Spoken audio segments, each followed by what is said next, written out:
ده هو يوهي، واد في الجامعة كده وعلى قد حاله، ما عندوش أصدقاء وبيحب الوحدة. بيصحى من نومه بيشوف سحلية واقفة على السرير بتاعه. المفاجأة هنا السحلية دي بتتكلم. بيقول له أخيرا صحيت من النوم، يلا أنت شكل نومك تقيل. يوهي بيتصدم إن في سحلية بتتكلم وبتقول له أنا اسمي السيد نوي، جاي طالب مساعدتك في حماية الأميرة من ساحر شرير. الساحر ده عاوز يدمر الكوكب وإحنا عاوزينك تنقذ العالم من الدمار.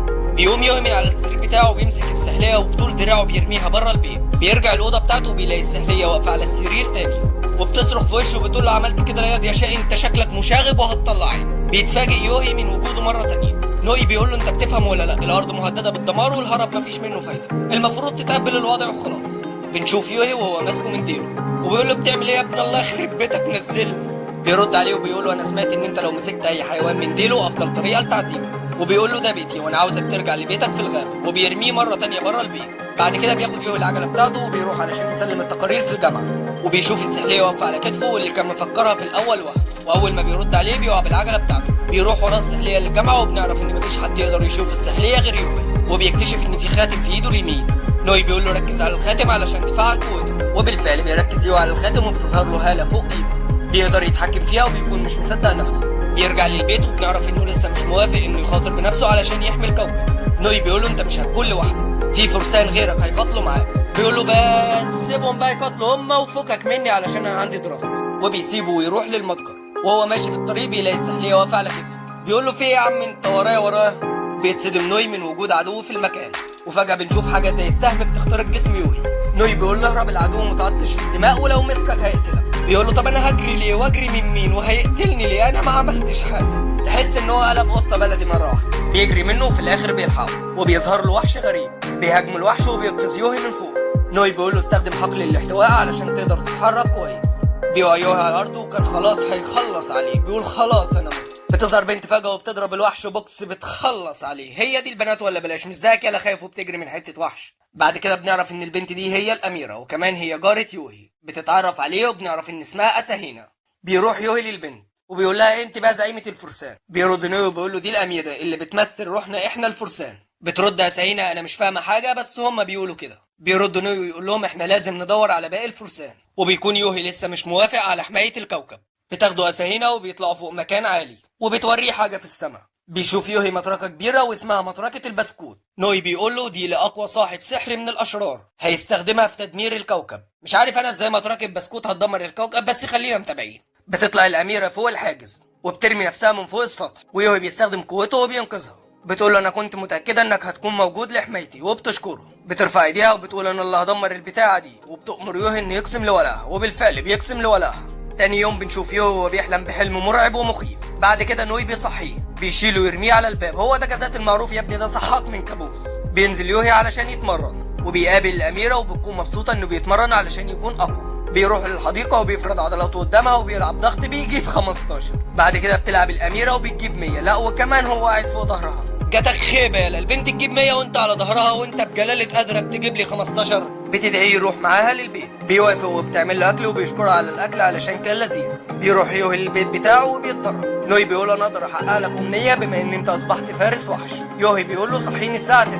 بيرد نوي وبيقول له انسى الامر. بيخرج يوهي يقف في البلكونه بيقول خلاص انا حصلت على ما اريد. بتظهر هاله سوداء وسلاسل حوالين يوهي وبيقول في حاجه واحده بس عاوز اتخلص منها. خلاص يا جدي هي هتقضي على اللعنه اللي انت تسببت فيها. خلاص انا قررت ومش هرجع في قراري، انا هقاتل من اجل طموح الاميره. بتظهر الاميره وهي واقفه في البلكونه بتقول له ايه رايك نطلع للسطح؟ بيقول لها نطلع ازاي؟ بتمسك ايده وبتقفز لعلى ولا كانهم بيطيروا بالظبط. بتقول له انت تقدر تطير اكتر مني على فكره. تاني يوم بيظهر يوهي وهو واقف على النهر وفجاه بيظهر له وحش تاني وبنعرف ان الوحوش دي اسمها جولي وهي كالعاده بيهرب يوهي. نوي بيقول له انا عايزك تقف مره واحده وتقاتل زي الراجل. بيقول له لا انا هجري واهرب والاميره هتنقذني. كالعاده الاميره بتظهر بس المره دي في الناحيه التانيه من النهر. بتقول له انخفض يا يوهي. بترفع العربيه وبترميها على الوحش ولكن المره دي بيتفاداها وبتطير الاميره وبتخبط الجوليم واحده مقص طاير كده بتخلص عليه. والله يا بنت انا عاوز ربع قوتك دي وانا هعمل اللي ما تعملش. بيروح البيت عند الاميره علشان ياكل وبيجي اتصال ليوهي من عمته وبتقول له جدك في المستشفى. بنشوف يوهي وهو راقد على السرير عيان بعد ما وقع في النهر زرع بصل كده وهو بيحاول يعدي النهر اليمه التانيه زي الاميره. وكمان بنشوف سلسله وهي بتشده تحت وتغرقه. الاميره بتزوره وبيقول لها انا عايزك جنبي لحد ما اعرف اسيطر على قوتي. بتقول له اطمن انا جنبك، بس انت لازم تزور جدك في المستشفى. بيقول لها انا خايف، وبيعرفها انه وهو صغير جده حبسه في البيت وربطه بسلسله 3 ايام بسبب انه كان جايب صديق عنده البيت. وكمان جده بيعرفه ان الاصدقاء ممكن يتحولوا لاعداء، وده بيفسر هو ليه كل شويه بيشوف السلاسل دي، وهو ده السبب اللي مخليه عنده عقده بالشكل ده. بعد كده بيروح يوهي للبيت عند جده، وعمته بتعمل له الاكل المفضل بتاعه. بيخلص اكله ونوي بيساله فين ابوك وفين امك. بيقول له ابويا كان متحري وفي يوم من الايام اختفى وقتل على يد عصابه بسبب خيانه صديقه ليه. وامي بعد ما سمعت الخبر ده سابت البيت ومشيت، علشان كده كنت عايش مع جدي، ومن وقتها جدي بيكره البشر. بعد كده بيروح يوهي لجده في المستشفى، وبيبان عليه انه لسه خايف من حكايه السلاسل دي. جده بيعرف انه كان غلطان في حكايه انه يربيه لوحده من غير ما يكون صداقات، وبيطلب منه يسامحه. يوهي بيرفض وبيسيبه المستشفى وبيخرج. بعد عده دقائق من خروجه بنشوف جوليم وهو بيحاول يقضي على يوهي، وكالعاده بيهرب. هو ده اللي انت شاطر فيه، تفضل تجري وتهرب زي النسوان بالظبط. نفسي اشوفك راجل مره واحده وتقف تقاتل. نسبه الادرينالين بترتفع عند يوهي، بيفضل يجري ساعه كامله. لا بطل يا والله. نوي بيقول له انت بتجري بقالك اكتر من ساعه ولسه ما تعبتش. بيقول له انا لو تعبت هموت. وفجاه بيقف يوهي من التعب، والجوليم بيلحقوا بيخبطوا بوكس كده بيطيروا في النهر. بيطلع يوهي ويغمى عليه. بيحلم بالاميره وبتقول له يوهي انت بتحبني ولا لا؟ بيقول لها لا. بتقول له تعابير وشك بتقول عكس كده، وده دليل كافي لاجابه سؤالي. بص بقى انت لو قضيت على الجوليم ده انا هديك بوسه. هو ده الكلام ولا بلاش؟ وهي دي فعلا المساومات يا بنتي والله. بيفوق يوهي من الغيبوبه اللي كان فيها، وبيكون متحمس انه يخلص على الجوليم. وبالفعل بعد عده محاولات بينجح اخيرا انه يخلص عليه. بيجي له اتصال وبيعرف انه جده تعبان وبيودع وعاوز يوهي يسامحه. بيروح يوهي وبيخرج بره المستشفى مره تانية، وبيفتكر الذكريات الحلوه والوحشه ليه مع جده، وبيعرف انه كان بيعمل كده علشان كان خايف عليه، وبيطلب منه ينقذ جده، ودي بتكون الامنيه بتاعته. بيروح يوهي للبيت وبيحلم بالاميره مره تانية، وبيقول لها بص بقى انا خلصت على الجوليم. وبتقول له انا مستنياك علشان تاخد مكافأتك. وايه اللحظه المنتظره؟ بتقرب منه وقبل ما تديله البوسه بتقول له بص كده الصبح طلع.